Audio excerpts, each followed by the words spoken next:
Hi, I'm Jeff Spurgeon. John Schaefer's here. We're in the recording booth at Carnegie Hall, having just wrapped up a broadcast from Carnegie's Zankel Hall of the ensemble Accademia Bizantina, their music director, Ottavio Dantone, and the violin soloist, Viktoria Mullova. A night of all Bach at Carnegie Hall, and it was pretty good, too. It was pretty good. These musicians have recorded together, they've toured together. It was like watching a well-oiled machine.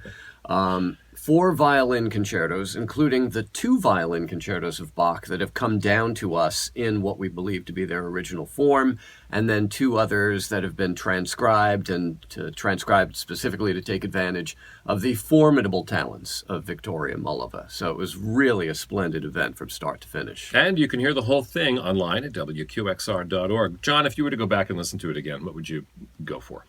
I would probably, the big hit was the final piece, the violin concerto in E minor, in E major, especially that first movement, very familiar. And so you can really, when you know the music well in advance, you can see what the performer is doing. And to hear what Ottavio Dantone and the ensemble were doing, the kind of improvisatory quality they brought to their play. I mean, and there was a sense of play. Absolutely. I just thought that was terrific. I particularly liked the middle movement of the preceding concerto, which was one of the transcriptions that Dantone had made. There were some moments there when he stopped playing. It was Viktoria Mullova and just the other 5 string players.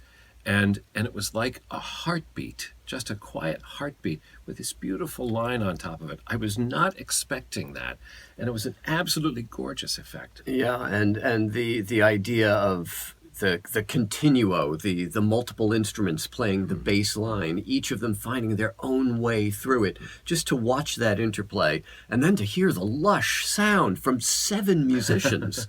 I mean, unless we had told listeners that there are only 6 people plus the soloist, I think they would have thought they were listening to a full-on, chamber orchestra. Yeah, that's a tribute to the quality of these musicians and their long experience playing together, that they have this ensemble that sounds so much bigger than themselves alone. So, again, a really rich night at Carnegie Hall, and one that you can enjoy online at WQXR.org.